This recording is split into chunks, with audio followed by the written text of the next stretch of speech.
This is Optimal Work Daily, episode 1304, 5 Productivity Hacks to Make More Money Per Hour by Stephen Warley of lifeskillsthatmatter.com.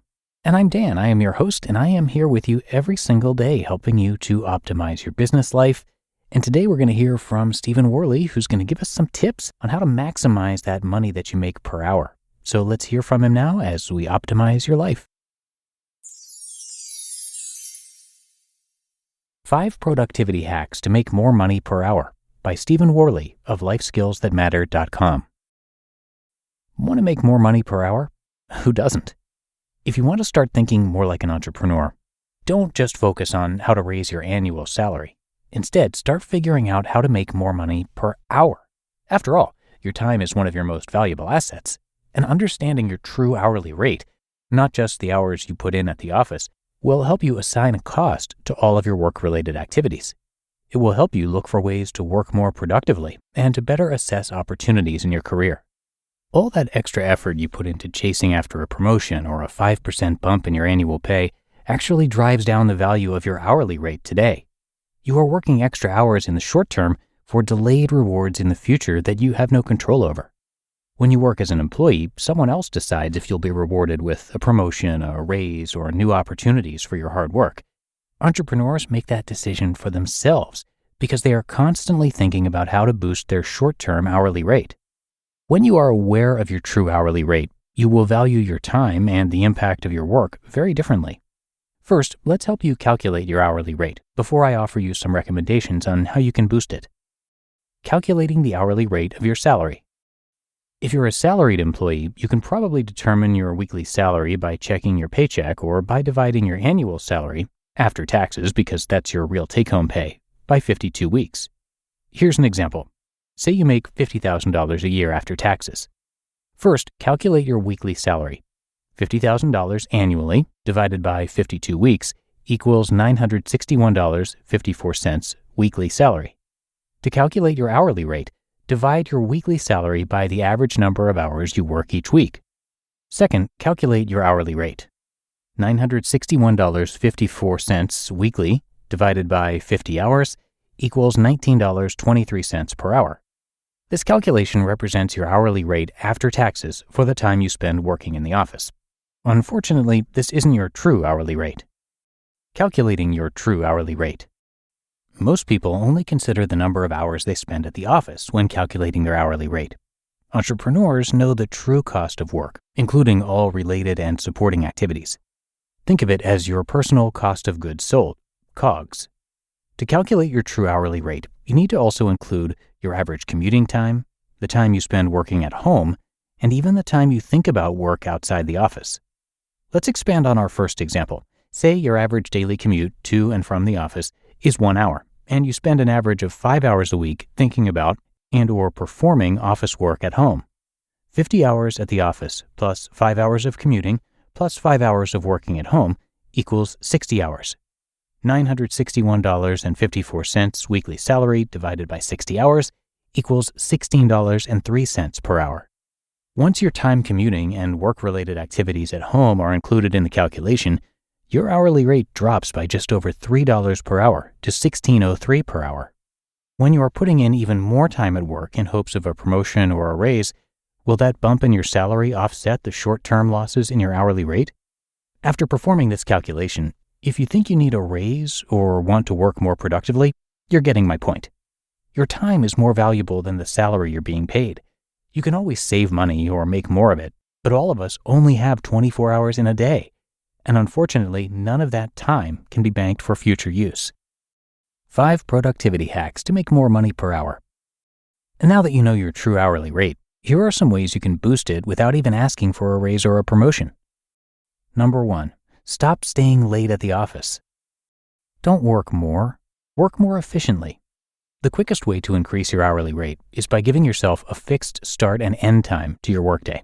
You'll be forced to work more productively on the tasks with the biggest impact on the quality of your work. 2, work outside the office as much as possible. I'm not advocating working more outside the office on top of all the hours you already spend there. Instead, look for ways to shift a few of your office hours to outside the office. There are no bigger time sucks than meetings, managers, and traffic. If you can, try working from home at least a couple of days a week. When you need to get important and quality work done, close your office door, work in a conference room, or even go to a local library. Minimize office distractions and do everything you can to reduce the amount of time you spend commuting. 3. Eliminate, automate, or delegate more of your work. Successful entrepreneurs understand they can't do all the work of running their business, so they hire people. As an employee, look for ways to automate as many of your administrative tasks as possible. Have the courage to eliminate unnecessary tasks. Even if you don't have anyone to manage, look for ways to delegate work that isn't helping you grow professionally or really isn't one of your core responsibilities. Here are 3 strategies for delegating work when you don't have anyone directly reporting to you. First, delegate to people more junior than you. If there's anyone hired after you, ask your manager if you might be able to delegate tasks to them so you have time to work on more advanced work. Second, ask your direct peers for help when you need it. If you are taking on a new work challenge and need to pass along some of your easier duties to someone else, then ask for help. And third, guard against temporary tasks turning into permanent ones.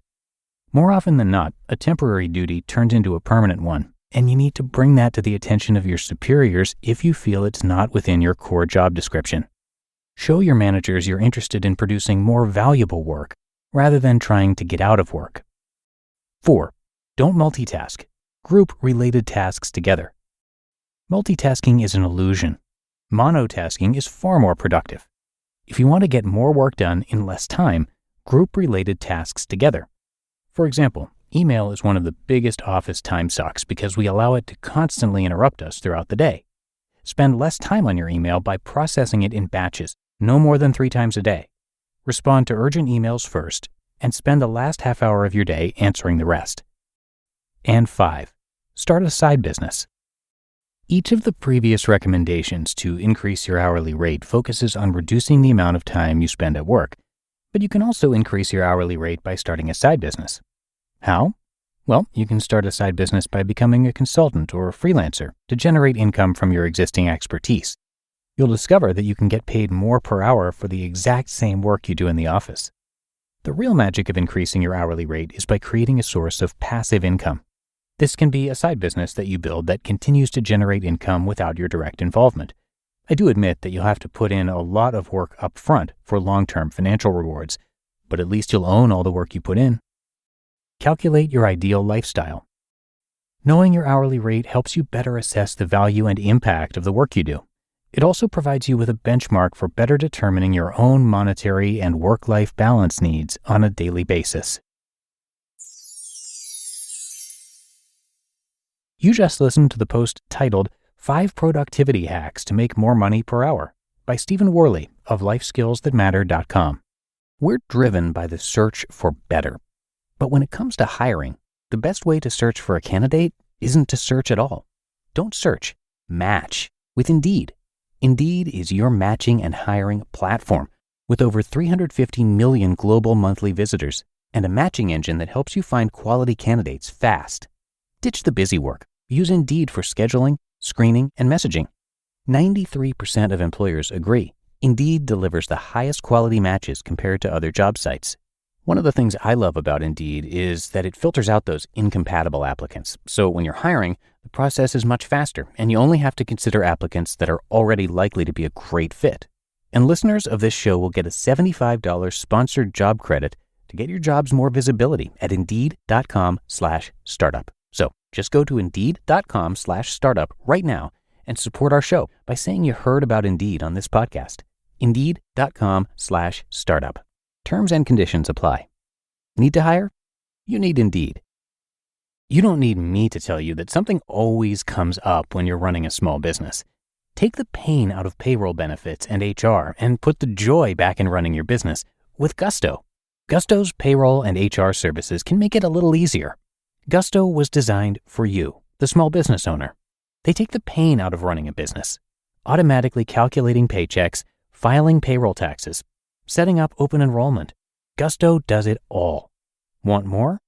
Time tracking, health insurance, 401k, onboarding, commuter benefits, offer letters, access to HR experts.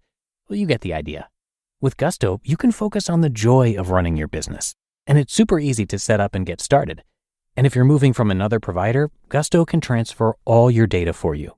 So it's no surprise 94% of customers are likely to recommend Gusto. 94. And here's the best part. Because you're a listener, you get 3 months totally free. All you have to do is go to gusto.com/OWD. Again, that's gusto.com/OWD. And I'm telling you, you're going to love Gusto. Get started today. And thank you to Stephen for giving us permission to narrate from his blog. And you can visit his site, which I have linked in this episode's description and at oldpodcast.com. He started Life Skills That Matter in 2016 to show you how work is changing as you know it and how you can change work to your advantage. Stephen has been working for himself since getting laid off on Election Day back in 2000, and these days he's obsessed with researching and experimenting with alternative ways of working, and he now makes enough money to live the life he wants without losing his mind from overworking. And he also has a podcast of his own where he's now interviewed over 500 people who have made this transformation to self-employment. It's called Life Skills That Matter Podcast, and you can also find that on his site, which again is lifeskillsthatmatter.com. But that's it for another edition of Optimal Work Daily. I really hope you enjoyed the post today and that you'll join me again tomorrow, where your optimal life awaits.